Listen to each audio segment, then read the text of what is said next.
আজকের আলোচনায় স্বাগত। আমরা আজকে নবীর একটা বেশ চিন্তা করার মতো উক্তি, একটা হাদিস নিয়ে কথা বলবো। আমাদের কাছে যে তথ্য আছে সেখানে এটা উল্লেখ করা হয়েছে। হাদিসটা হলো দারিদ্র্য কুফুরির দিকে নিয়ে যায়। কথাটা শুনতে বেশ সোজাসাপটা মনে হলেও এর আসল অর্থটা কি, এর গভীরতা কতটুকু, ঠিক। আর এই কথাটা থেকে আমরা আসলে কি শিখতে পারি সেটাই আমরা আজকে একটু খতিয়ে দেখব। অবশ্যই। আর দেখুন, এই ধরনের যে উক্তিগুলো, এগুলোর প্রেক্ষাপট আর গভীর অর্থটা বোঝাটা খুব দরকারি। হ্যাঁ, কারণ এটা তো শুধু একটা লাইন না, এর ভেতরে মানুষের ঈমান আর কঠিন যে বাস্তবতা, তার একটা বেশ জটিল সম্পর্কের ইঙ্গিত আছে, তাই না? ঠিক। আমাদের প্রতিদিনের যে সংগ্রাম আর আমাদের যে আধ্যাত্মিক বিশ্বাস। হ্যাঁ, সেই টানাপোড়েন নিয়ে এটা আমাদের ভাবতে বাধ্য করে। ঠিক। হাদিসটা যেমনটা আমাদের তথ্যে আছে, মিশকাতুল মাসাবি গ্রন্থের ২৪৮০ নম্বরে পাওয়া যায়। সেখানে বলা হচ্ছে, দারিদ্র্য মানুষকে কুফুরির কাছাকাছি নিয়ে যেতে পারে। এখন আমার প্রশ্ন হলো, এই কাছাকাছি যাওয়া মানেটা কি?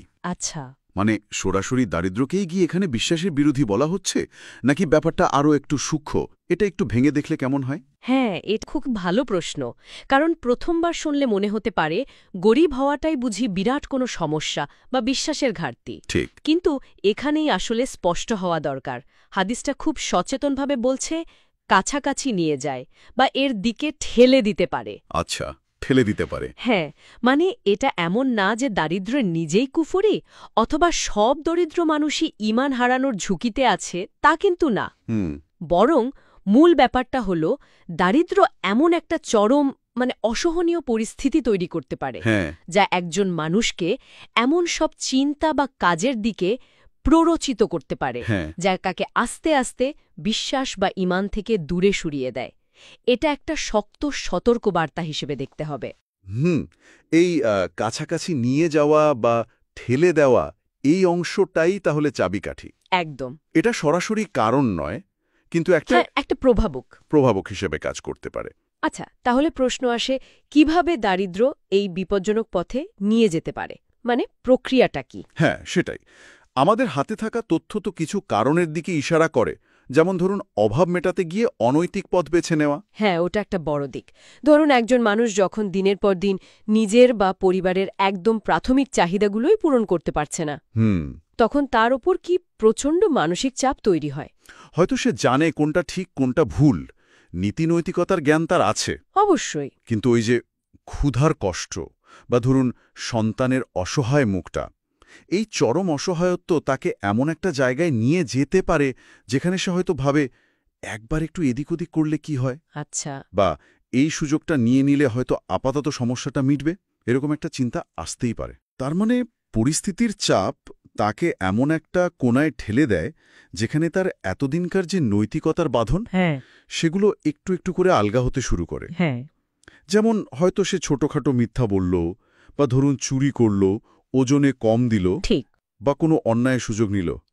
এগুলো কি সরাসরি কুফরি? না, দেখুন, সরাসরি কুফরি হয়তো নয় এগুলো, কিন্তু এগুলো তো পাপ কাজ। হ্যাঁ, তা তো বটেই। আর ইসলামে তো পাপ কাজ এড়িয়ে চলতে বলা হয়েছে। এই যে ছোট ছোট ভুল বা বিচ্যুতি, এগুলো যখন অভ্যাসে দাঁড়িয়ে যায়, তখন কি হয়? ধীরে ধীরে মানুষের অন্তরটা কঠিন হয়ে যায়। সে হয়তো পাপকে আর পাপই মনে করে না, আল্লাহ যে তাকে দেখছেন বা তার কাজের হিসাব নেবেন, এই বোধটা ফিকে হয়ে আসতে পারে। আচ্ছা আচ্ছা। তো এভাবে নৈতিক স্খলন তাকে ধীরে ধীরে আল্লাহ থেকে দূরে সরিয়ে দিতে পারে। এটা হলো বাইরের দিকটা, আচরণের দিকটা। বোঝা গেল। একটা ছোট অন্যায় হয়তো আরও বড় কোনো অন্যায়ের দরজা খুলে দিচ্ছে। হ্যাঁ, কিন্তু এর ভেতরের দিকটা, মনস্তাত্ত্বিক বা আধ্যাত্মিক যে প্রভাবের কথা বলা হচ্ছে, সেটা কি আরও বেশি মারাত্মক? সেটাই আসলে আরও গভীর এবং সম্ভবত আরও বেশি মারাত্মক, ওই ভেতরের প্রভাবটা। কারণ দারিদ্র্যের যে দীর্ঘস্থায়ী চাপ, সেটা মানুষের বিশ্বাস বা ঈমানের গভীরেও কিন্তু চির ধরাতে পারে। ধরুন, যখন কেউ দেখছে যে তার সৎ চেষ্টা ব্যর্থ হচ্ছে, চারদিকে শুধু অভাব আর অন্ধকার, তখন তার মনে একটা চরম হতাশা জন্মাতে পারে। সে হয়তো ভাবতে শুরু করে, আমার দোয়া কি আল্লাহ শুনছেন না, বা আল্লাহ কি আমার দিকে তাকাচ্ছেন না? অথবা আরও খারাপ চিন্তা, এত কষ্ট করে সৎ পথে থেকেও যদি এই হাল হয়, তাহলে লাভটা কি হচ্ছে? বাবা, তার এটা শুধু পেটের টান নয়, এটা একেবারে আত্মার টানাপোড়েন। ঠিক তাই। আল্লাহর প্রতি যে ভরসা, যে বিশ্বাস, যেটাকে আমরা ঈমানের ভিত্তি বলি, সেটাতেই তাহলে প্রশ্ন উঠতে পারে। এটা তো বেশ ভয়ঙ্কর চিন্তা। অবশ্যই। কারণ আমরা জানি আল্লাহর রহমত থেকে নিরাশ হওয়া তো ইসলামে গুরুতর পাপ। ভয়ঙ্কর তো বটেই, কারণ ঈমানের মূল স্তম্ভগুলোর মধ্যেই তো আছে তাওয়াক্কুল বা আল্লাহর উপর ভরসা রাখা, হ্যাঁ, এবং তার সিদ্ধান্তে সন্তুষ্ট থাকা, যেটাকে আমরা সবর বা ধৈর্য বলি। ঠিক। এখন চরম আর দীর্ঘস্থায়ী দারিদ্র্য, এই দুটো গুণকেই কিন্তু কঠিন পরীক্ষার মুখে ফেলে দেয়। যখন একজন মানুষ দেখছে তার কষ্ট কমছেই না, তখন তার পক্ষে ধৈর্য ধরে রাখা বা আল্লাহর ফয়সালার উপর পুরোপুরি সন্তুষ্ট থাকাটা খুবই কঠিন হয়ে পড়তে পারে। বুঝলাম। সে হয়তো অবচেতনভাবেই আল্লাহর প্রতি এক ধরনের অসন্তোষ বা অভিযোগ পুষতে শুরু করে, আর এই মানসিক অবস্থাটাই কিন্তু তাকে ধীরে ধীরে কুফরির কাছাকাছি নিয়ে যেতে পারে, বিশ্বাস থেকে তার মনটাকে দূরে সরিয়ে দিতে পারে। তাহলে ব্যাপারটা দাঁড়াচ্ছে, দারিদ্র্য বাইরে থেকে নৈতিক স্খলনের ঝুঁকু বাড়াচ্ছে, আবার ভেতর থেকে ঈমানের গোড়াটাকেই দুর্বল করে দিতে পারে। হ্যাঁ। হতাশা, আল্লাহর প্রতি অসন্তোষ, অনৈতিক কাজের দিকে ঝোঁক, এই সবগুলোই তো ঈমানের জন্য চরম ক্ষতিকর। আচ্ছা, এই হাদিসটা কি শুধু সমস্যাটাই দেখিয়ে দিল, নাকি এখান থেকে বেরোনোর কোনো পথের কথাও বলছে? অবশ্যই বলছে। ইসলামে তো এটাই হয়, সমস্যা তুলে ধরার সাথে সাথে সমাধানের দিকেও ইঙ্গিত দেওয়া থাকে। হ্যাঁ। আমাদের তথ্যে দেখুন, একটা দোয়ার কথাও তো উল্লেখ করা হয়েছে। হ্যাঁ, দোয়াটির কথা আছে, হে আল্লাহ, আমি আপনার কাছে কুফর, দারিদ্র্য, দুর্দশা ও পরাধীনতা থেকে আশ্রয় প্রার্থনা করছি। ঠিক, এই দোয়াটা কিন্তু খুব তাৎপর্যপূর্ণ। এর মানে কি শুধু এই দোয়া পড়লেই সব মুশকিল আসান, নাকি এর মধ্যে আরও গভীর কিছু শিক্ষা আছে? না না, শুধু মুখে পড়ার বিষয় না এটা। দোয়াটা এখানে খুবই প্রতীকী এবং একটা শক্তিশালী হাতিয়ার। প্রথমত, এই দোয়াটা আমাদের চরম অসহায়ত্বের মুহূর্তেও কার কাছে সাহায্য চাইতে হবে সেটা মনে করিয়ে দেয়। এটা আমাদের শেখায় যে নিজের চেষ্টা যতই করি না কেন, চূড়ান্ত সাফল্যের জন্য আল্লাহর রহমতের উপর নির্ভর করতে হবে। নিজের অহংকার ছেড়ে তার কাছে আশ্রয় চাওয়ার মানসিকতা তৈরি করে এটা। অর্থাৎ এটা একদিকে যেমন আকুতি, অন্যদিকে নিজের সীমাবদ্ধতার একটা স্বীকারোক্তি। ঠিক। আর দ্বিতীয়ত এই দোয়ার মাধ্যমে আমরা সচেতনভাবে নিজেদের মনে করাই যে কুফর এবং দারিদ্র্য দুটোই কিন্তু অনাকাঙ্ক্ষিত অবস্থা। আচ্ছা। আমরা দুটো থেকেই আল্লাহর কাছে পানা চাইছি। এর মানে আমরা দারিদ্র্যকে কোনোভাবে মহিমান্বিত করছি না, বরং এটাকে একটা কঠিন পরীক্ষা আর সম্ভাব্য বিপদ হিসেবেই দেখছি। একই সাথে কুফরি বা অবিশ্বাস যে চূড়ান্ত খারাপ পরিণতি যা যে কোনো মূল্যে এড়াতে হবে, সেটাও স্পষ্ট করছি। এটা নিজের ঈমানকে রক্ষা করার একটা সচেতন চেষ্টা। বাহ, খুব চমৎকার ব্যাখ্যা দিলেন। তার মানে একদিকে দারিদ্র্য থেকে মুক্তির জন্য চেষ্টা চালিয়ে যেতে হবে, সৎ ও নৈতিক পথে থাকার আপ্রাণ চেষ্টা করতে হবে। অবশ্যই।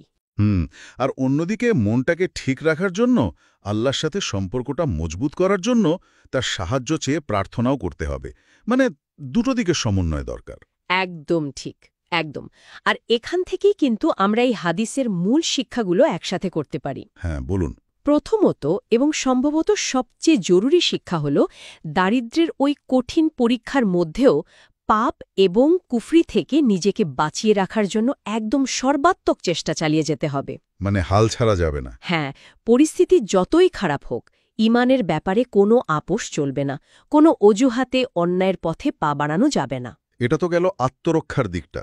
এরপর দ্বিতীয় শিক্ষা হল, এই কঠিন পরিস্থিতি থেকে মুক্তির জন্য সক্রিয়ভাবে আল্লাহর সাহায্য চাইতে হবে, দোয়া করতে হবে, ভরসা রাখতে হবে, কারণ আসল ক্ষমতা ও সাহায্য তো তারই হাতে। এটা আমাদের বিনয়ী করে আর মনে করিয়ে দেয় যে আমরা একা নই। আর তৃতীয় শিক্ষা হল, যে কোনো পরিস্থিতিতেই, বিশেষ করে অভাবের সময়, সততা, নৈতিকতা আর ধৈর্যের পথটা ধরতে হবে। ঠিক। দারিদ্র্যের অজুহাতে অন্যায় বা অসৎ পথ ধরলে সেটা আসলে নিজের ঈমানকেই দুর্বল করে ফেলা হয়, বরং ধৈর্য আর তাকওয়া আল্লাহ ভীতির মাধ্যমে এই পরীক্ষাটা পার করার মধ্যেই আসল সাফল্য।